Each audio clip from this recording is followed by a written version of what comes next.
मैंने डाटा मांगा था, उन डाटा में मुझे डाटा वगैरह दिया गया। उसमें एक प्रश्न यह था कि क्या इसका यह पीजीआर वीजीआर है, और है तो इसका कोई गवर्नमेंट नोटिफिकेशन वगैरह है क्या। तो उसमें मुझे ऑफिशियली यह बताया गया कि there is no document available with the department, if found it will be provided to the honourable member. तो हम लोग तब क्लियर हुए कि इसका कोई आधिकारिक रूप से ऐसा कोई दस्तावेज मौजूद नहीं। इससे जुड़ना क्या अपना अस्तित्व को मिटाने जैसा है क्या? हम डर क्यों रहे हैं, हम इनसिक्योर क्यों हो रहे हैं? इसलिए क्योंकि हम समझ नहीं पा रहे हैं।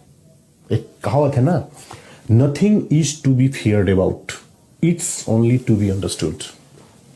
आप विषय वस्तु को आप समझिए, सिचुएशन को आप समझिए, आपको डर नहीं लगेगा। लोग चर्चा कर रहे हैं कि मुख्यमंत्री जी बोले हैं कि पीजीआर वीजीआर में एविक्शन होगा, गवर्नमेंट डिपार्टमेंट शिफ्ट होगा। मैं तो चिंतित नहीं हूं। मैं इसलिए चिंतित नहीं हूं कि मैं समझ रहा हूं। क्या समझ रहा हूं? यदि वह पीजीआर वीजीआर है और मेरा घर यदि उसमें है तो मैं वहां से शिफ्ट हो जाऊंगा। ये मेरा ड्यूटी है। यदि पीजीआर वीजीआर है तो, और यदि वो पीजीआर वीजीआर नहीं है तो मुख्यमंत्री जी ने यह नहीं कहा है कि पीजीआर वीजीआर जो नहीं है वहां पे हम कार्रवाई करेंगे।